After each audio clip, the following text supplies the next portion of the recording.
Hello and welcome back to the International 5 SEA Qualifiers. We're here on our very last day of play. We have the losers bracket or consolidation finals, and it is MVP going up against Rave. MVP, a strong game one to go up 1-0.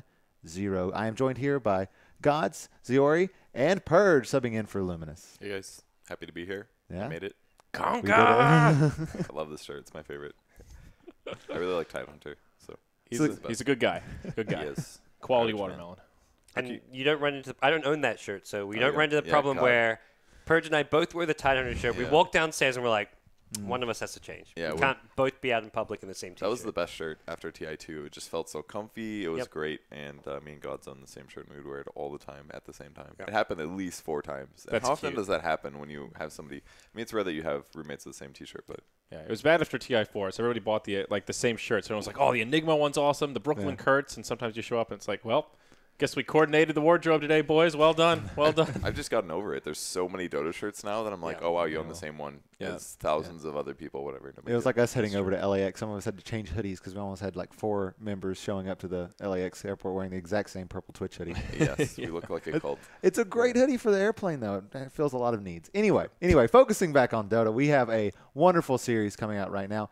As we said before, MVP Phoenix, they won Game 1 in pretty convincing fashion. And Rave, they're going to be fighting for their lives here. And we're going to go right into the draft. MVP Phoenix picking up the Witch Doctor and Queen of Pain. And Rave going for the old standard, the IO Tiny combination. Ooh. They started this during the summit. They actually hadn't done IO Tiny before the summit. They didn't have great success at the summit, I think partly because they were versing some pretty damn scary teams. Yeah. But 6 direct invites to TI. yes. Tough tournament. They did run IO Tiny during the qualifiers at least once. I saw them win with it.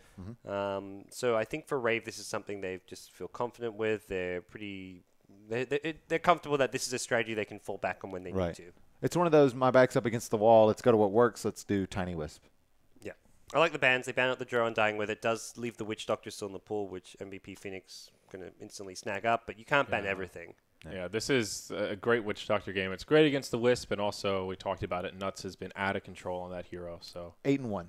So you were right that he was 8-0 going into yesterday, and then he lost a game yesterday. right, So. okay. But 8-1 in this qualifiers is. And I think we saw Witch crazy. Doctor in all 3 games in that series yesterday. Yeah. So he was hot to try. I think Nuts has been the person that has impressed me the most from going from a. I didn't really know him very well, and then this qualifier he's been playing out of his mind. His winner Wyvern last game was very impressive. Yeah, it was. And I so- feel like he made so much space that game, had Yeah. a lot of really good ults, and kept people alive in a point where it forces you to commit longer Right. than you want to. Yeah. I want Phoenix to get a TI just so we can see Nuts and Ice Ice Ice in the same place. I've heard that they are very good pals, so that'll be interesting to see them in the same place. Really? Okay. Yeah, I think on his AMA he actually said that Nuts is one of his best friends. He might have just been trolling. No, in they typical Ice Ice Ice fashion. Okay. They are best friends. Okay. Yeah. They used to play on teams back like in Dota 1 together. And, Okay. Ice Ice Ice kind of outgrew him perhaps team-wise, but Maybe they're not still anymore. very close. It's hard to tell with Daryl these days. I never know when he's serious and when he's joking. So Darkseer picked up with the Tiny Wisp. It'll give them some good lane pressure, I suppose. But I've been seeing a lot of people put Quap in the safe lane versus the Darkseer as a solution. So maybe there's something that Rave really values about the Seer in this game. Phoenix almost always runs Quap safe lane anyway. I don't think it's even much of a decision for them. QO does like his Quap, but so far I've seen KPI being really comfortable on the Quap so far. I don't know if I'd like it versus a Tiny Wisp as well. I feel like it's definitely a hero that could get killed pretty easily in that lane. You want something tankier / more durable in general, but QO normally play. I mean, what heroes of his? TA doesn't really work great. No. Yeah. I mean, if you get some really lucky splash damage, you can do some more damage to the IO than he wants to get done, but that's kind of it's a weak counter. Yeah, it's a pretty weak It counter. only works if you get support rotations, really. You can't kill the Tiny. And Bristleback will be the pick. That's probably going to be their mid hero. I'd say, yeah. I it could feel be Bristle versus Tiny Wisp is all right. Yeah. We saw Rave do that, I believe, against I don't know if it was a Tiny Wisp, but they did a mid Bristle. It's basically like, that's one cool thing about Bristle. You can put them in any lane. It's like, oh, you need a bit more survivability than usual so you don't get absolutely triple killed kind of a thing. Then Bristle's a good solution. So I think that'll work there. Good Rubik game. Yep. Earthshaker Fissure, always an amazing spell to steal. Not so much the Bristleback spells, but yeah. Queen of Pain and Witch Doctor ultis. This is. I feel like we never see Rubik steal Paralyzing Cask. I don't think I've ever seen that. Because it's pretty normal that you throw Cask and then throw Maldic right afterwards, or then you immediately throw Death Ward out next, Yeah, I I guess. suppose. Or you just toggle Voodoo Restoration. Yeah. That's Witch Doctor is one of the harder heroes to steal from in that sense. I think you don't really focus to steal from the Witch Doctor until he throws out the Death Ward also. That's the true. one you really want to go for Cask because is it's so easy to steal right. Cask can be amazing, but a lot of times it just doesn't work out great. Yeah. Well, it's not that easy still because you can toggle the voodoo during death. Like you can while you're death one, you Oh, that's immediately also a good toggle it. point. But That's a good point. it's still something where you may if you see him cast death ward, you still go for it if your Right. spell still's up Right. and you don't have another spell you want to hold on to. But Not quite as easy to say Fiend Script to steal, but I think the actual bigger thing the Rubik wants to do is cancel Death Ward at that point. If you see the Witch Yeah, Doctor using that's Death Ward, true. you want to use your telekinesis, your fissure to cancel it. At that Right. point, you're thinking more along those lines rather than, I'm going to steal the Death Ward and then countercast it. Right. If no one's canceling the Witch Doctors, you're losing the team fight maybe. So. The big thing he wants to steal is Fissure if at all possible. Just removing the cast time is so good on that spell. I feel like we need to talk about this 5th ban from Rave. Oh, the Warlock. No way, that's totally standard. Phoenix has been picking Warlock for like 2 years. But have they picked it recently? Yeah, They I did think it so. once, I think, during the qualifier Okay. group stage. Okay. Yeah, I didn't catch that. remember They haven't they played did. it too much, though. I saw one game. It doesn't surprise me in the slightest because that is literally their signature hero, guys. March Like, loves it. They played and they farm it in the safe lane or they get a solo. It's just very good. They like early team fighting, so Warlock is perfect for that. It's pretty much exactly what Complexity did in the American qualifiers. Oh, two interesting Let's get picks into here. Clinks. Storm Spirit and then right away the Clink, so Why no do you- hesitation on that. Why does Clinks seem to be a good pick here? Do you Create space, good in the mid game. Will just go around looking for kills while Tiny just farms it up. Can create space for Tiny to be able to push down towers once in the later stages of the game. Once Tiny has Ags, it does give them a kind of weak team fight though. He upsets a lot of 1v1 matchups as well. We saw TNC playing it yesterday as a Leshrac counter in the 1v1 matchup. Lots of physical damage. Strafe means that you're going to trade very efficiently. You don't really need a bottle to be effective. And then worst case, you go invis. And then, like you said, really good mid game. It's a very different playstyle than most heroes that people are picking right now. But the most important one, I think, is that he matches up very good in a 1v1. I bet he beats a Quap in a 1v1. I think he might be mid against Storm though, and Storm has high base armor. Yeah, but I don't think he can beat it. loses. I still think he can win that matchup. Just Do you think they're because sending him surprise. mid then as opposed to the Wisp Tiny, or? I don't think I would want to do a Clinks versus a Wisp Tiny even because No, there's they're on the same team. Do you think I'm sorry, which okay. of those two do you think is going mid?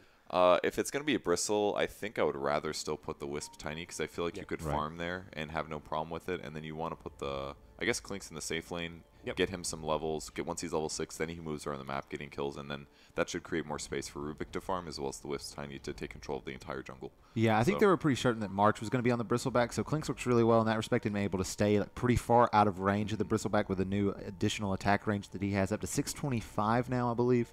And also the addition 630, okay, so I was off by just a little bit. And also you need to pick decent, solo laners when you have a Wisp Tiny, right? Because you're not the Rubik's going to be trying to help out a bit, but the Wisp isn't really going to go bottom much. So you need to pick a relatively strong, like a Weaver or just basically a ranged carrier, somebody that can do well when he ends up by himself. But with that said, guys, we might have some action here. This is going to be Game 2 of Rave versus MVP. Winner moves on. Loser has their international hopes dashed. Joining us will be Andrew Ziori Campbell and Kevin Purge Godek. Take it away, guys. All right, do or die for Rave at this stage of the game. They absolutely need this one to take it to an ace match. This could be the end of their dreams and hopes here for the TI5 main event, actually, not even just the qualifiers. That would be a huge crushing defeat for Rave. They've been trying very hard to make it ever since DAC, where they placed 5th, which was an amazing place and run for them. They've had their eyes set on TI, but they didn't get the invite, and then by being put into the lower bracket here, just a really tough run, and now one game is all it's going to take. Yeah, and Rave is out. One of the more difficult qualifiers without any stretch of the imagination. This region is just, it's bloody, man. It's cutthroat. So looking at the lanes, how are things going to settle down here? Looks like they'll have safe lane Darkseer, Clinks headed to the off lane played by Jo, so it will indeed be the Tiny Wisp mid. And I think Rubik will end up going offlane with the Clinks at least to start. Dire side, they don't put the Bristle mid as we were suspecting here, Purge. It is the Queen of Pain, at least for now, and they will settle on a 2-1-2 with the Bristle headed to the offlane. I wonder if this is a bit of lane swapping mind games that Rave is going on here. I mean, Clink's offlane is something you see in pubs, but I think it's really bad versus tri-lanes. But against the support Earthshaker, you're in a really good spot here. You can very easily zone him. It's impossible for Earthshaker to zone you. Obviously, Storm could hypothetically come up after the fissure block, but if you've got a level in Invis, it becomes a bit of a chore to kill him. So I think the lanes here are looking pretty good for Rave. Maybe Quap should be able to get a kill, but if they start doing mid pulls or something like that, we're not going to see the Quap get a whole lot of experience. And I think Darkseer is pretty survivable against the Bristle and doesn't have too much threat of dying. So I think these lane positions really favor Rave. Yeah, the Witch Doctor has already rotated out of the bottom, so it will be Bristle versus Darkseer, and that should be okay for both sides, but I think in particular the Darkseer should be able to get a lot of experience and some decent creep kills out of this lane. Well, maybe with the Witch Doctor rotating top lane into a tri lane, they'll be okay, because then it's a Clinks with a Rubik versus a Tri. So if they get a Fissure block off, I could definitely see some kills here. So that's really going to be the lane to watch. There probably will be a kill at some point in the mid lane as well. See, look, they're going to be harassing QO very low. There's going to be a ton of mana on Tiny due to the fact that there's a Wisp there. So that's also a very likely kill. But bot lane unlikely to happen.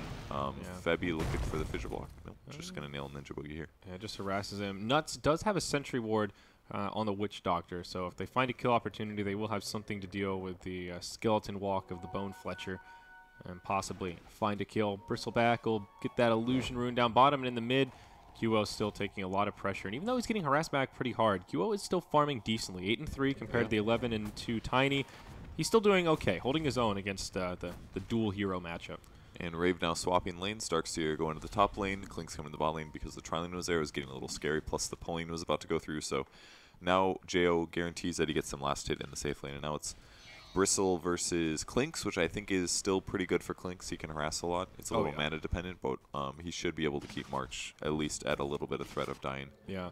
The offlane Bristle, I know Cinderan's talked about it a lot, but a little lackluster compared to one of the other lanes where he can get a lot of farm, but this is a situation where the offlane Bristle is getting a lot out of the lane to start, so he could be kind of a driving force in this matchup as we get towards the mid game if this keeps up. They'll also rotate the Rubik down, so it is just the offlane Darkseer now. QO, well, barely lives, but does blink back to safety after getting a few more creep kills. It's so tough. Chrissy's getting almost the same levels of him as well because Cast has been moving to runes very often, so a lot of solo experience for the Tiny's going to help keep him relevant already there. Stacked up like crazy. Look at this Purge. He's ready.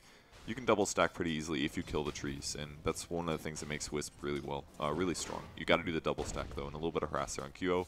That's going to cost him a bottle charge, and he's going to start bottle crowing. So definitely a bit of a tough lane for QO, but he's at 11 CS. It's okay considering. And again, they switch lanes, putting the pressure on towards the Clinks. That's exactly what MVP needs to do in this laning. Musical chairs is just really important for both teams because otherwise it's going to mean less gold and potentially less kills or more deaths. And just respecting the nature of the hero. Clink's a very classic snowball hero, and if you let him freak farm, let him get a fast Orchid, he can just completely take over a game. Sort of similar to that, like Quaswex Invoker rushing an Orchid, except Clink's is maybe just a bit more bursty on that front. So stacking Ancients as well, man. They have so many stacks. MVP could hypothetically steal these later, but they're in pretty safe positions, so I don't really see that happening, especially with the threat of the Wisp coming out probably really early in this game. It's definitely going to be tough. So level 4 now on Tiny gives him a bit more burst damage here. He's going for the wand into the treads. Pretty common Tiny build when he's with a Wisp, and here comes a toss. Ooh, not going to get the vertical toss there. Fissure's going to get both, actually. They're blocked off. Chrissy's in a bit of trouble here. Cast as well, getting low. Great blink from QO is going to keep him on the other side of the danger, and no blink for a bit. There's the Scream again. One more hit on Cast, and that's it. Tosses the ball, almost gets the kill. Ooh, 10 HP. If a Wisp dies, does it do physical damage flying through here? He got hit with a little gust of wind and took 150. Yeah, that was a really close call. Ooh, he neutrals. Okay. Still, it's Queen of Pain that gets credit for the kill, and that means First Blood goes that way. And she neutral denies, which gives nothing to her opponents. It's a good strategy if you buy out. And Earthshaker gets killed on the mid lane, sticks around a bit too long, and with the Cast coming back, that's a dead hero. So pretty even, except that it was the First Blood killing a Wisp, and shutting down Wisp a bit can be useful. They're going to go back in on Q. Nope, missing the little spirits here. All right, so before that, it was a very equal farm distribution, but now the Dire may start to pull ahead just a pinch. Darkseer getting a lot out of this offlane now from the rotation, even though Storm is still the last hit leader. That's a hero that we haven't talked about at all, but another one that with a lot of space can start to take over a game, though perhaps we'll hold that thought as QO almost dies in the mid, but down bottom a fight is breaking out. We saw the beginning of it. The Cask bouncing around like crazy. Jo and Ninja Boogie in trouble. Dust is utilized. Rubik will probably be the first to fall as March moves into the tree line to do what little damage he can. A few more quills. There it is. Double kill from March. Great positioning. And 2 kills breaking out at once here. Tiny does manage to finish off QO in the mid lane, and wow, 3 kills is up top. KP gets a solo pick on the Darkseer, so a lot to digest here, Purge. QO has been doing a really good job not dying, but at some point the Tiny's just going to catch you and do too much, so I'm not too surprised that he died there. But on the bot lane, that was such a clutch play by March. He perfectly fogged. He got enough quills. As you stack more quills, it does more and more damage, and was able to grab the Clinks. That was such an important kill. Chrissy in a bit of trouble. He should be fine here. Yeah. No issues at all. But Wisp nearby. Bristleback is basically a strong hero in the off lane if he gets a double kill or if he gets a single kill. If he doesn't get those kills, he's mediocre. But him being able to snag that kill there is just so important to the relevance of the game. So now we should see him be able to transform into a bit of a semi-carry. It also limits the Clinks' farm as well. So I don't know if this is everybody's leg or just ours. I'm going to assume they're going to be pausing here. Having some internet issues here. It's hard to say. It looks like it's just ours, given that the game hasn't paused. So maybe just a bad connection on the observer PC. It looks like it's leveled out a bit. So not gonna freak out too much. But things looking okay for MVP Phoenix after that initial burst of momentum there. The Storm Spirit getting a solo kill. It's absolutely huge, not only for his farm but also his levels. Yep. And he can definitely be a threat in the mid game and especially late game against Wisp. If he does get farmed enough and the Tiny can't really protect him, then Storm can just fly on in and blow up the Wisp at the start of the fight, and that'll make Tiny a lot worse. So if the Storm does well, it's going to be really tough for Rave here. And they're also lacking a little bit on their supports. Ninja Boogie on the Rubik doesn't even have boots yet. And it is 7 minutes, so he's going to try to get some levels now as they do the jungling, and that should allow him to catch up a bit. Bit of rotations from MVP, though. Earthshaker level 4, they're going to spot out the Clinks. He's not even 6 yet. Fissure comes. Do they have a dust or anything? There's the dust being used. Do they block him off? Does he have tangos? He doesn't. That's almost guaranteed a kill, and there's the Blink Scream. Man, they're pressuring the Clinks. That's the hero that has to have a good early game, and he needs to move around getting kills, but he hasn't even hit 6 yet. This really hurts. The musical lane slowed him down so much, having to run across the map. Yeah. And now they're feeling the hurt. Stacks are a way to recover, but MVP Phoenix know that there's some stacking about. You see that ward right up on the little high ground there. It gives some vision into this camp, and they are ready to intercept this kind of recovery from Rave. Yeah, their movement has been really good here. That aggressive ward, like you said, is going to allow them to see when they're taking those jungle camps, and hopefully they can shift over and get a kill. They still have a couple Ancients, but we won't be seeing anybody take those until Tiny gets his Ags or the Bristle shifts over and kills it himself. Curious what build the Tiny will go for here. We've seen a bit more of that Blink Dagger first with the Tiny Wisp, especially in this region. I think it's okay this game because there's 2 heroes that are really hard to kill on the Quap and the Storm.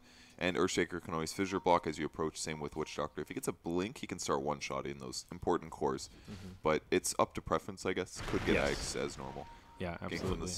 I don't think he'll stop all for drums this game, but pulling up a fair bit of gold. Could go for this kill. Doesn't have strafe, though, so weak attack speed. He would need allies. I mean, he just has nothing. I think there's a... Is that a Midas? I assume so. Soul Ring. No. Wow, he's really underfarmed then. Yeah. A Midas recipe. Come on, Ferg. I mean, he's had a rough game, obviously, but he has still been CSing. You never know. Yeah, that's true. Nuts just hanging out in the bottom lane. March, now level 7, about to pick up his power tread. Still nothing too crazy in the inventory, but he is feeling good. We'll see a relocate down here in the bottom lane. They get an easy kill on Nuts, but March doing a lot of return damage. Cast may well die here. In comes a long-range zip from KP. Now Chrissy left behind, low on HP. Zip zap all around. Telekinesis does push back the... Good Quappo catching too. Bristleback. They'll try to chase down Jo on one front, and on the other leg, they will go for Ninja Boogie. Fissure will stun him up. Stuck behind the tower. They ping him out, but he will just TP home. So they get Wisp Tiny. Possibly could have gotten a third there, but still great for MVP Phoenix. A 1 for 2. The Witch Doctor died first, and then they played cleanup. Now they'll be able to claim an objective in this Tier 1 tower to boot. They did such a good job TPing into the lane instantly upon the relocate. And obviously Nuts got blown up due to the intel brought by the Clinks, but getting all those return kills is just so significant. And that's, again, the problem with Bristle getting a little farm. They would have loved to have a double kill there, but it would have taken a lot more work to kill him, or at least having an Avalanche toss for him. So. Yeah, they let the Earthshaker take the last hit on the tower, so that secures his Arcane Boots, gives the whole team a little more sustainability as they continue to group up and stay aggressive. Darkseer is getting a lot of farm out of this offlane while all the rotations are going about, but it's just a Darkseer. Yeah, it's just a Darkseer. He's not that good against Quap, not that good against Storm. He'll combo nicely with the Tiny, I suppose, with the Ion Shell, but there's not a huge amount of synergy there. I guess the Surge on one of those heroes will be useful, but they still have things like Fissure. Cast can do really long duration stuns, that kind of stuff, so it's a little scary for them. March is going to do some Ancienting here. They've been stacking this up probably with Earthshaker, and that should give Earthshaker his level 6, so I assume at least. It might be close. Just a simple triple stack here. It should be more than enough XP for him. Good news for March, though. Gets a little more economy going his way. And all the while in the top lane, Rave making some rotations. KP. Is that an invisibility rune on Ninja Boogie there? I'm gonna assume, yeah. Sure is. It's almost out, though, and again, they still don't have strafe. They've got a support coming out, the lift into the relocate. Here comes the Avalanche. Stun a little too late. They needed to start the relocate right before the lift because it wouldn't be enough. The ball's going to hit, too. Jo gets maledicted, being chased. Cast is dead. Oh, no. Now Chrissy's in a lot of trouble. Jo as well. They get left behind. Echo Slam flies through, finishes off the Clinks. Tiny also. It's a disaster. 3 dead already. Ninja Boogie on the run, and it doesn't look like he'll be able to make an escape. Ryo will TP home, but a 4-0. Another disastrously relocating. 11-4. MVP Phoenix are taking this game over sooner rather than later. Man, I just feel bad for Rave right now. It's got to be so demoralizing losing those little team fights and stuff, but their stun duration is just so low. I just really like the picks out of MVP here, the Storm, and having the Quap. So they started to set this up onto KP. The relocate just a little bit too slow. It's half a second. Chrissy's right there with the Avalanche, but KP with the finger on the trigger. The cask just barely bounces the Ninja Boogie, and that's what ultimately sets up the kill onto him. Great fissure as well. Yeah, Febby. Everybody was there, man. Really having a good game, and this Echo Slam gets right in position, just barely clips Jo, finds the kill there, and the rest of it just falls apart.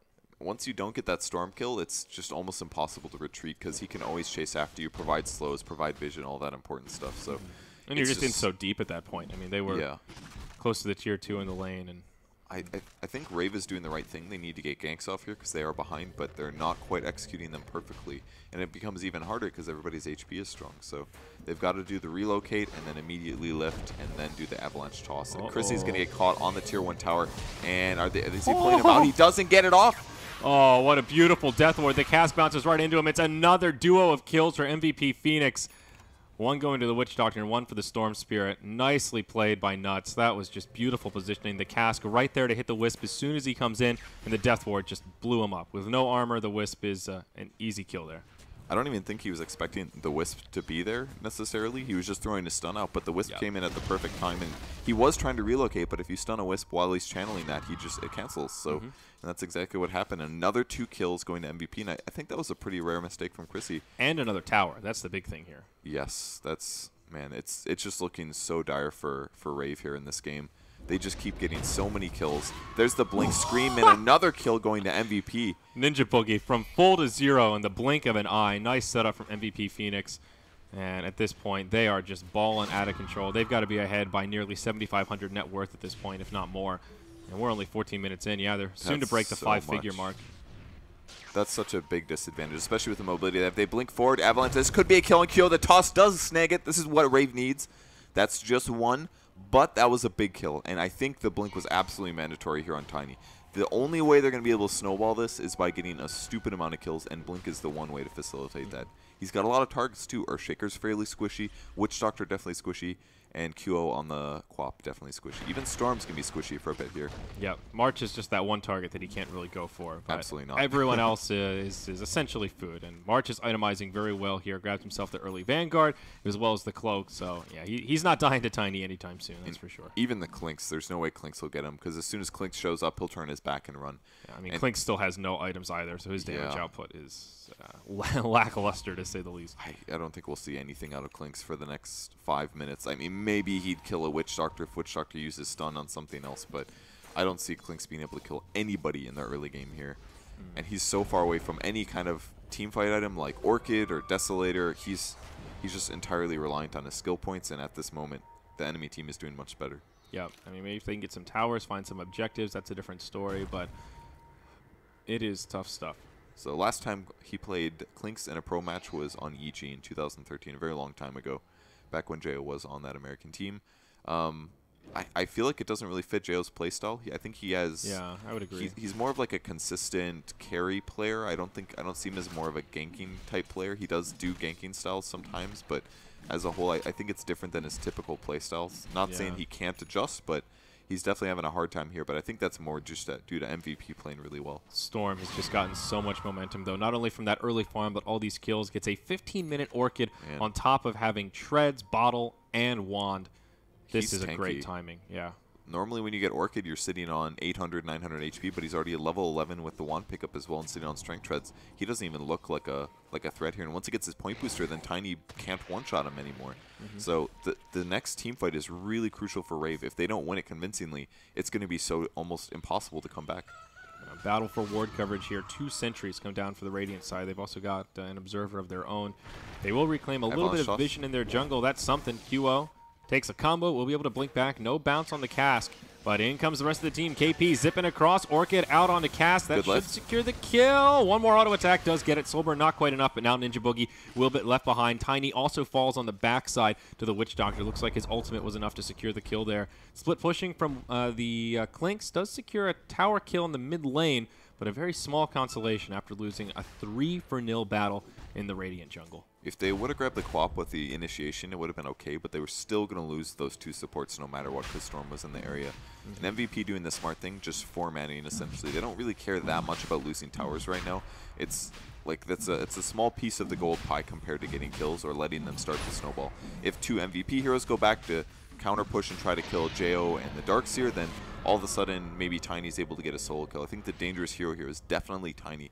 Don't let Tiny do well. Look where Tiny is, sit behind the heroes that he might go on, and then swing things around. Because if Wisp never gets any items, he's going to get killed by either Quap or Storm solo for the rest of the game. I mean, you saw how easy it was for Storm in that fight. And that was even with a nice Rurik lift to kind of break things up a little bit. And now a second Orchid comes out for MVP Phoenix. QO secures his the 17-minute mark. Double Orchid, lots of silence here to lock down everyone on Rave. It works so good against all their heroes. Darkseer, if he ever gets a wall vacuum off, I'm going to be very surprised this game. And even if he does, it doesn't do that much against the enemy heroes. Yeah. Like, he does have a mech at least. That's something. But yes, that'll help. But I think killing, initiating and not worrying about stuns, that's something they have the luxury of. It's Rubik lift, Avalanche toss, and that's pretty much it. That's all the Orchids, Yeah. Counters everything they want to do, and you get damage amp out of it. So Rave now sitting mostly in their jungle. The rest of MVP just moving together. This is a smart thing to do. If they do solo heroes, they have to deal with relocate as well. So the other issue here is Ninja Boogie is just so poor. You look at his net worth, a measly 1,300 at 18 minutes, and he just has no items. You look at Rubik as a big playmaker that could turn a fight around if he gets something like a Blink Dagger, steals a Sonic Wave, but he's just food at this point. He can't position himself well enough to really get off these epic spell steals in these fights. It's because MVP is so mobile. They've got Storm and Quap. It makes it very difficult, and positioning is also punished because of the Earthshaker fissure. So no matter what he does at this point, he's in a really dangerous spot. He basically has to hide in trees at all times. Yeah. That way the Storm doesn't know where he is. That's the most important thing when playing support versus Storm. Don't let Storm know where you are. Don't let him initiate on you. You hide, you wait till he goes on your ally, and then you pop out. This will be another great trade for MVP Phoenix. They've gotten 2 towers for the price of 1 so far, and they might just keep on going and see how Rave reacts. Have a poke at the high ground and force them to TP home. Radiant do have a glyph here, so they'll have a get out of jail free card, but let's look at how much damage is coming onto this tower. They've got a huge creep wave with them. This is about to be a free tier 3. This could be a 3-for-1. There's almost nothing that Rave can do to defend against this. If MVP just plays it anywhere normal, blink. Oh my god, what a sick Orchid. Vacuum comes through as well. Pull on Jo. Jo might be in trouble. Fissure comes through. Quap ulti catching him, but big mech, that's helping a lot. Jo's still alive. March might go down. He does go down, but everybody else getting cleaned up in the backline. Buybacks come for everybody that's dead. Chrissy's at full HP, so this is still a huge threat. Febby's going to get picked off, and they did it. They overextended. Rave did get some buybacks out of it, too. Toss in the air. Will Storm go down? He's almost out of mana. If they can get the Storm kill, it's going to be worth it. They do get him. That's Aegis. He's going to full mana pool, though. Should be Do able to they have get lift? out here. QO on his way back toss in. in there. Great Orchid as well. They grab him. Whoa, nicely played. That's a wicked 6 streak ended. Now QO, he's just on the way out. Relocate onto the other side. He'll have Blink in 1 second, and he'll go to the high ground. Okay. That'll be his survival. So MVP Phoenix. That was pretty good. Ooh, close from Chrissy. Look at that gold change. They made it. They got 2 buybacks and 2 deaths, completely worth it. The only thing that they had to not do was get overextended, but they forced the start of the fight. That forced MVP to react, and it just worked well enough. Replay coming up here. Let's see exactly what happened. So to start things off, the Darkseer moved forward. Chrissy blinked in. What a sick Orchid there. They were prepping that there. That prevented the initiation. Ryor comes in, looks for the vacuum. No wall there, and they went on Jo, and the important part is Jo's so tanky by using his ultimate there. They used almost all their nukes there. The mech kept him alive for long enough that March overextended, the Fissure as well, and eventually they did clean up those 2 heroes, but that was overextension. They bought back, they moved back in, and Chrissy, then no longer Silence, was able to clean up the fight. So that was perfect circumstances there for Rave in that team fight. Yeah, unfortunately, the problem before that, though, is they traded 1 for 3 towers. So even though it's a really good team fight, MVP Phoenix still get an okay trade out of it, all things considered. I can't believe they got the storm kill as well. They started with the nice toss, toss. actually. No lift was able to be done, but the burst damage just somehow got him. That was, even without the quap kill, I think that was a good place to be. Ninja Boogie getting right back killed. into a fight. He's already orchided. This should be an easy kill on the Rubik. Soulburn, one last auto attack will finish him off. He won't have a buyback available here. Now cast. He doesn't have an ulti. QO could jump on him, the tether away, and he will TP home. MVP Phoenix will continue the aggression here, knowing they forced out 2 buybacks last time. Looks like they'll just try to have a go once more. Chrissy has the Aghanims now off that last fight, so that is a big step in the right direction for Rave. Does give him some burst damage as well, makes his toss better. And since he has Blink, he has a really high chance of tossing the person he wants. So MVP's got to be careful now. I think it's time to play safe and go Roche, honestly. Actually, they did that in the last fight, and it still didn't work out. But I don't know if I would want to go high ground against Rave here because, you know, it's an elimination match. They went high ground the last time. It didn't quite work out. Obviously, that was buybacks, but even March got blown up pretty rapidly. I think the tower was hitting him or something like that. What happened to his cloak? I mean, it's just sitting on the courier. May have just sold it. I mean, you Yeah, do looks have like some. he just passed it away. Bristol always has item slot problems, especially when you opt for a bottle here. He's got bottle, wand, TP. That's 3 slots, and you got boots. That's 4. And then you buy a Vanguard. It's a 2,000 gold item, and all of a sudden you have very low net worth for the amount of item slots you have. And I don't think this is a Crimson Guard game. I say he just tanks up Sanjin Yasha and tries to kill heroes. Is he going SNY or is that a BKB on the way for him? It could be a BKB, but I think SNY is the right option. BKB does allow you to hit Tiny without getting craggy. It feels like they just want BKB to give him the edge now and really tighten the noose in this next like 5 to 10 minute window. That's an of team option, fights. definitely. That's kind of what they did in game number 1. Lumi and I talked a lot about the BKB second item on Quap, and it worked out really well because that was the exact style they went for. Went right into the base, and I think they won the game when it was still like an 8-second BKB charge. That's a really good point. If they just get BKBs, then they have almost no way to lose the team fight because most of Rave's damage is magic. Everybody's damage in the early game is usually magic. And with 2 buybacks on cooldown, they could have this window here where it might only take 2 BKB charges to win a few team fights and break the high ground. So maybe they'll wait for next Roche before that happens. They still have a little ways to go, but BKB is coming out of plenty here. KP closing in on his as well. Yeah, over the late game, BKB is a pretty bad item, but what it allows you to do is win team fights and get gold advantage from that. And if they use BKBs and they get a Rex, then that's a huge advantage over the late game. The creeps are worth less. It's constantly pushing in. It forces your hand in a lot of cases because your map control isn't good. You might have to defend rather than going to contest the Roche. And it should lead to more advantages for MVP. Looking for the chase on Quap, but he was a bit too far away there. Yeah, not quite. Jo has a Ogre Club. Is he going to have to BKB rush on Klinks? That's not the situation you want to be in, but as long as it works like the last fight where they focus on you when you have 1,500 HP, it could be really good. So the BKB comes out on the Bristleback as well as the Storms, or no, pardon me, the Queen of Pain. Storms is still in production. But that's 2 out of the 3 they have on the way. Storm is 8 kills. Is just about there. God. Yeah. He's doing really well. That last fight was his first death. That just shows how much control MVP Phoenix has had throughout this entire game. Yeah, K Phenai has been playing really well this game. I think he's been doing great on Storm. So Rave trying to pull it back, getting as much farm as they can in the meantime. Chrissy at 5, 4, and 2. Eggs is up for him. Next item is probably, I think he kind of needs a BKB here, honestly. You know, it's the same thing as what MVP is doing. You know, you got to counter you have to be able to win that team fight for sure. Super important. Yeah. It counters, I mean, they have to deal with Cask. Cask could easily win the fight against a Tiny. What about Manta rather than the BKB? Get a little more damage. It's such bad damage for, like, you can stop silences with it. That's the old school Tiny build, but I haven't seen anybody do it in forever. I guess he's not really the Orchid target. Why not just get BKB? Then it protects against all the silences. It protects against the potential Wisp. You got that Wisp, the Wisp buddy. Doesn't it not play well with Wisp? What? With the tether and whatnot? And relocate? With Manta? No, BKB. Oh, so why to get Manta over BKB? If you tether before he BKBs, then it's fine. It's a small potential error. Like, why Manta over BKB? Or why BKB over Manta? It's just, you guarantee that you don't get stunned. There's an Earthshaker as well. He's probably got a Blink Dagger. Yeah. If you don't have a BKB and he initiates on you, you're stunned for 4.5 seconds. Tiny just dies at the start of the fight, forced to buy back. Yeah, like, you have to get a BKB in this case. You can't go greedy with having a Manta, which maybe gives you movement speed and you attack faster and stuff, but you need to win the team fight, and he has to guarantee, like what happened last fight. He blinked in, MVP had the presence of mind to have the Orchid already queued so that if Tiny got within range, it auto-Orchided. And they had that smart play, and it forced Rave into a slightly worse situation. Like, he didn't even get to do an avalanche toss until 6 seconds later. Yeah. So if he gets BKB, he doesn't have to worry about it. He just blink Avatosses with BKB on, blows up one hero if they're out of position, and then the fight starts well for Rave. Yeah. I think it has to be a BKB this game. We'll see. He's getting close to the threshold. He's got about 3K sitting in the bank. Roche will be up in just about a minute, and it seems like that's what MVP Phoenix is waiting for. Actually, a bit less now, 30 seconds. They took out the Tier 2 tower in the bottom, so there is still one outer tower remaining for the Radiant side. It is that Tier 2 standing in the mid, so that'll be one more access point they'll have to chew through.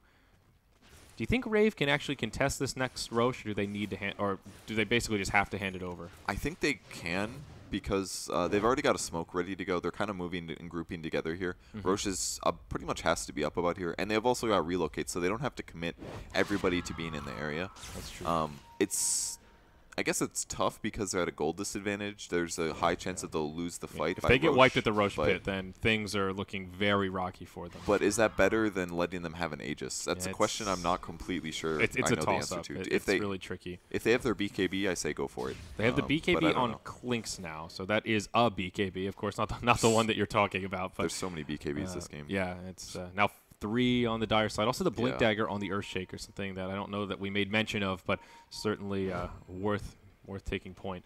So here we go. Roche is back up. Radiant do not have any vision in this area of the map. They are completely blind. So like you said, That's Roche tough, needs yeah. to be up soon, but they don't know the exact timing, and it looks like they will not contest. They're It's scary, I guess. too far away. If they spot you on the way there and you take the fight in any bad way, they will clean you up with Storm. So I guess the safer thing to do is wait till they go high ground. I mean, they beat an Aegis last time. They can do it again.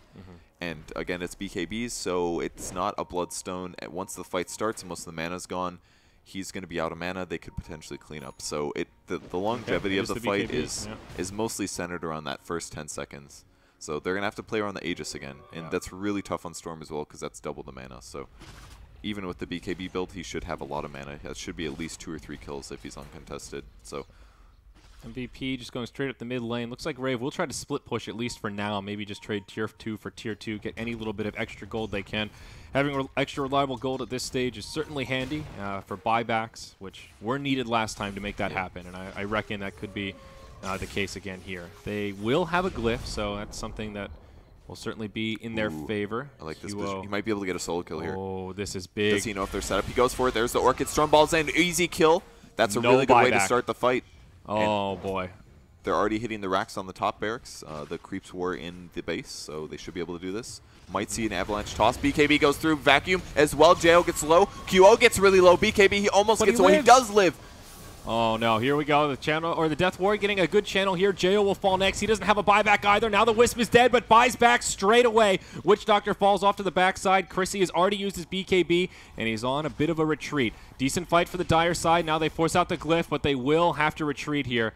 It looks like the Storm still has the Aegis, but we'll need to back out. Chrissy blinks back, combo onto the Earthshaker, gets a recovery kill there. Maybe they can find a few more on the retreat. Bristleback spamming out those quills, but Vacuum back getting whomped by the branch of Chrissy. I think March is dead here. He gets tossed up, and it's going to be too much damage for him. It's good for them that the Storm didn't die, because he would have had more mana here, and he would have been able to help out March. But they get the kill. They didn't lose Rax, actually. I'm quite surprised that worked out for them. It looked like it looked for sure like they lost that fight. I mean, the good start of the fight was Quap going down to 1 HP basically. Even if he didn't die, he had to leave. He disengaged. The bottle's too dangerous against the Tiny. Like, he's got 500 HP. There's no way he can come back in, because if Chrissy outplays him, bam, that's another dead hero. And he was able to get the Earthshaker, and then at that point they were easily able to chase down the Bristle. So that was good for them, I think. I assume they got a gold advantage. There was a Wisp buyback, but the hero doesn't really need that much farm. Like, he would need a BKB to be relevant here, I think. So yeah, probably a close to break-even fight. MVP Phoenix did get 3 kills out of it themselves, so still did a fair bit of damage. Now the Aghanims comes out on the Quap, and it looks like Storm will be working on a Bloodstone coming out next. That's the hard part, is that Storm got gold out of that, and he didn't die. The other thing is that they still have the Aegis, and the glyph was used. So Rave could possibly hold again, but whoa. Oh, got a little bit of a disconnect here. We'll be right back in a second. But yeah, what were you saying? The glyph is on cooldown, and they still have the Aegis, so they can afford to take another fight here, and they still have a little bit in their favor. Also, Wisp buyback is on cooldown, so even though it was a break even, they still have an opportunity. Did you know you were supposed to use TP scrolls to move around the map? I just learned. No way. Get out of town, man. I'm so glad that tip was there. I'm a better Dota player because of it. Looks like it was actually just a general server split here. Everybody DC'd. We got a Guardian Greaves on Darkseer. This is actually really good, this game. It's something I didn't think about much when Greaves first came out, but it does debuff yourself as you use it, and there's a lot of silences on the enemy team. So you can remove silences from yourself if you ever... The downside of that is that sometimes you're like, oh, I need to break the silence immediately, and you'll waste your mech. So it's kind of hard to get all value from all three of those things because there's like 3 different uses. I think most people look at that purge as kind of just like an added bonus. You know, you don't really use the boots just for that unless it's a very special situation, but you have that going for you if you're locked down. So it helps. Gives the recipe for that upgrade is very expensive. So that's really expensive. Part of where that quote unquote value comes from. Yeah. Wow, he's got 3,000 gold now. This is like the danger heroes on both teams. It's Storm and Tiny. And Tiny's doing really well. And he's got a Wisp. Like, Chrissy is holding this game together on his Tiny. How's Jo doing on the Clinks? I think he just picked up BKB and then 900. It looks like he probably died in that fight. He did. And it's not looking like he's going to be able to do a whole lot this game other than tank, which is definitely helpful. Being tanky against a Quap, which is a burst hero, is very useful because you can maybe get him to waste his spells on you. But the Storm could get out of control this game, and Tiny could possibly also get out of control. I think Storm is the bigger threat, though, don't you? Like, how many games do you see a Storm late game just do amazing things and wreck the whole game? Yeah, I think one of the problems in these team fights for MVP Phoenix is they still have heroes that are susceptible to that tiny burst. Even though they have BKBs, they're now itemizing to be more tanky. You have a Bloodstone coming out for the Storm. You've got the Aghanims now completed on the Quap. So as these team fights continue to progress and more items come out, the Dire is just generally getting more tanky. And that magic damage is starting to fall off a little bit. That's true, but Tiny is still going to transition into physical DPS now as he grabs AC. Yeah, the difference, though, is you still have this weak point in the Clink, so you need his physical damage at this point, and he just isn't providing, well, any, really. No, kind of. Like, the hero does get most of his boost from his skill points. Obviously, having a Deso or a Daedalus is going to be nice. They go in, actually toss him up, almost killing Kyo. He blinks out just in time. Storm comes through as well. Looking for the Quap ult. He's going to be able to clean up the supports. I believe Ninja Boogie will fall almost immediately, buying some time, though, and that should be BKB's. Ending Echo Slam comes in. Jo in trouble. There's a chain stun. His HP does something, but it's mostly just cast. Chrissy's going to die. Has a buyback, though. Instant buyback from Chrissy. They will throw away the Aegis, but it was pretty close to expiration. Now they'll start poking at Barracks. Also a buyback from Jo. Rave still might be able to hold, but it's going to be costly at this stage. Exposed Barracks are taking a lot of damage. March wants to finish off. Big vacuum. Toss up from Chrissy, though. They'll Delta split out. Now they go on to cast. They've got the Orchid on him. They'll lock him down. The Soul Burn, not quite enough damage. He'll just barely live. But Chrissy, if he dies here, it will be a dieback. He stays alive for now. Instead, they get the kill on the Earthshaker, but Rave with a lot of... Oh my God, it's too much damage! Is that game? Seconds. They've got the Barracks for sure. I think they're going to play it safe. Okay, they'll back out. MVP is really worried right here. Yeah, Nuts has no mana. KFina has no mana. They're happy with that, though. That is absolutely huge. Not only do they kill the Tiny twice, but now they know they have this 6-minute window where Tiny needs to play defensive, and I think they can utilize that to their advantage. Roche will be up way before his buyback is available. I think the timer said 3.5 minutes. We lose the little visual here thanks to the DC, but wow, that's a big Maledict. That was so close to... It was a moderately large Maledict. I wasn't sure if he was going to die from it, but he did. I mean, once his BKB ends, the Orchids are so huge for him. Because Maledict as well as Orchid is just such a dangerous position. You know that you don't know exactly how strong you're going to be, whether or not you're going to die to a fight, and he just overextended a little bit. He keeps trying to go on QO here to burst him off. There's Quap ulti as well, but not enough. Ninja Boogie's actually quite tanky. He's got 1,000 HP. A little bit of magic resistance as well helps, but it's only level 1, so it's pretty negligible. I mean, Tiny's still dead here, and MVP, they're going to try to do what damage they can in this interim.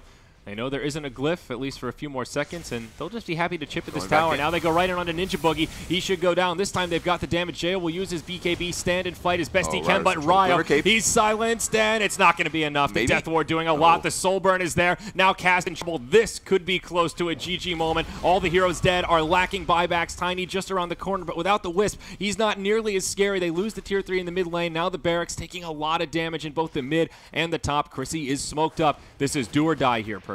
I don't know if he can kill QO. He's got about 1,500 HP. The Orchid again. He's paying attention. There's Avalanche toss, puts him in the air. Almost gets the kill, but nothing. It's too tanky. Now Chrissy with the BKB on. He's on the run. Maledict is ticking him down. They'll chase him down. He's dead. No buyback. And GG is called. MVP Phoenix take the lower bracket finals 2-0 over Rave. They will be going to Seattle, battling up against MVP Hot 6 to see who's the wild card and who's going right into the main event. My, oh my, what a storyline that is. The MVP dream, man. One of the teams that has just been pumping out players in Korea and organizing their teams, and they get top 2 of the C qualifier.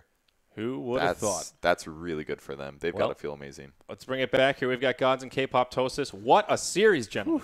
That was a bloodbath. I think MVP is just executed so well. Between QO and KPI, they've been doing this type of play this entire qualifier, picking these big, intelligence carries that can go in, high mobility heroes, high damage burst heroes, and they just always seem to be making the right plays, like going back and destroying the frontliners when they need to get frontliners, the backliners when they need to be killing the backliners. And so who are we thinking MVP that game?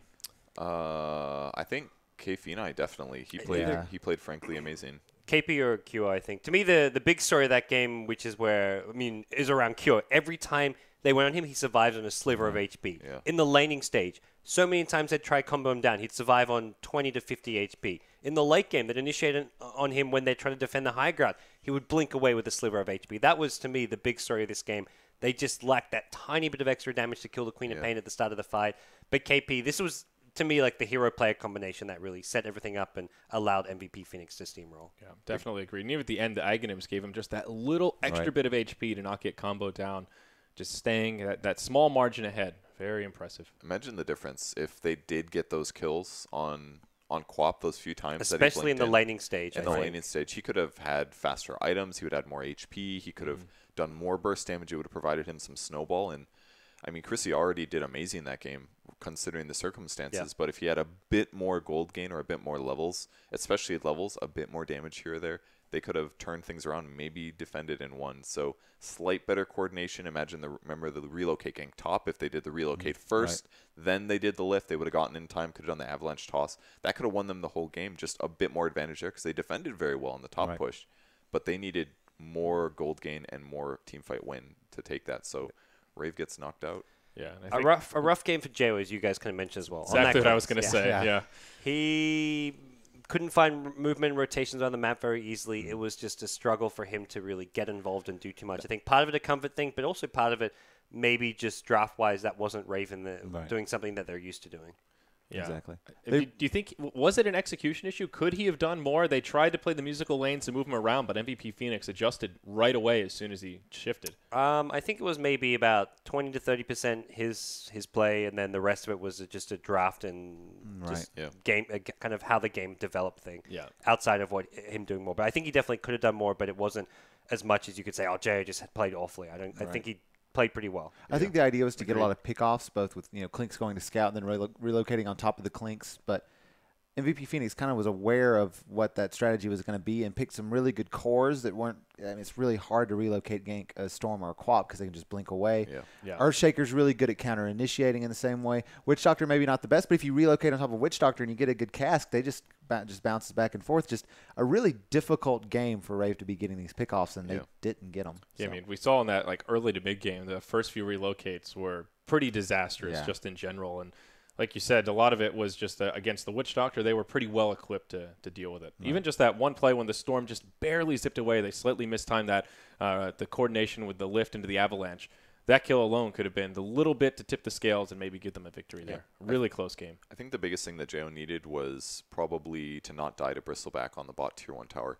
That was the one that pretty much put him out of the game and put Bristleback in a really good position. He got a double kill. He became a little too tanky. He was someone that the Tiny couldn't go on because he had a Vanguard and all this HP. If that would have been the other way, if March ended up getting killed there, then that could have been Jo getting a damage item and then actually being more relevant in some of the ganks. So, and this is the problem that happens sometimes when you pick the Wisp that can be punished. If you have this weak supports and your lanes get punished because you have a Wisp and a Rubik. I think it was Lumi who talked about this last game. Yeah. You have a Wisp Tiny mid. The Wisp Tiny lane should do well, but suddenly your safe lane is either like a dark. Well, they switched it up a bit, but like if that's a Rubik Clinks, you can't beat a Bristleback Witch Doctor lane. That's a lane where Clinks won't farm.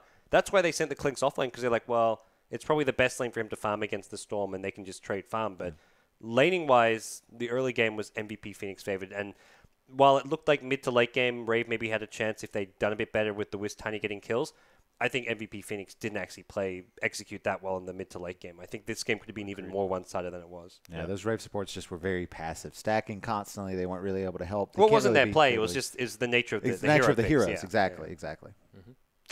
All right, well, that wraps up the losers bracket finals. It will be MVP versus MVP. The sister teams facing it off to determine who will be going to Seattle with a little bit more chance getting into the main event versus who will be having to claw their way through the wild card. That game will be coming up next on this on stream, so don't go anywhere.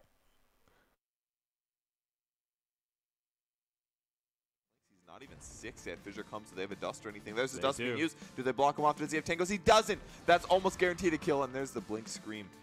Man, they're pressuring the Clinks. That's the hero that has to have a good early game, and he needs to move around getting kills, but he hasn't even hit 6 yet. This really hurts. The musical lane slowed him down so much, having to run across the map. Crazy in the inventory, but he is feeling good. We'll see a relocate down here in the bottom lane. They get an easy kill on Nuts, but March doing a lot of return damage. Cast may well die here. In comes a long-range zip from KP. Now Chrissy left behind, low on HP. Zip zap all around. Telekinesis does push back the... Quapo catching too. Bristleback. Almost out though, and again, they still don't have strafe. They've got a support coming over the lift and the relocate. Here comes the Avalanche. Stunned a little too late. They needed to start the relocate right before the lift because it wouldn't be enough. The ball's going to hit too. Jo gets maledicted, being chased. Cast is dead. Oh no, now Chrissy's in a lot of trouble. Jo as well. They get left behind. Echo Slam flies through, finishes off the Clinks. Tiny also. It's a disaster. 3 dead already. Ninja Boogie on the run, and it doesn't look like he'll be able to make an escape. Ryo will TP home, but a 4... to defend against this. If MVP just plays it anywhere normal, blink. Oh my god, what a sick Orchid. Vacuum comes through as well. Pull on Jo. Jo might be in trouble. Fissure comes through. Quap ulti catching him, but big mech that's helping a lot. Jo's still alive. March might go down. He does go down, but everybody else getting cleaned up in the backline. Buybacks come for everybody that's dead. Chrissy's at full HP, so this is still a huge threat. Febby's gonna get picked off, and they did it. They overextended. Rave did get some buybacks out of it too. Toss in the air. It will Storm go down. He's almost out of mana. If they can get the Storm kill, it's gonna be worth it. They do get him. That's Aegis. He's gonna full mana pool though. Will do this. Might see an Avalanche toss. BKB goes through. Vacuum as well. Jo gets low. QO gets really low. BKB, he almost gets away. He does live.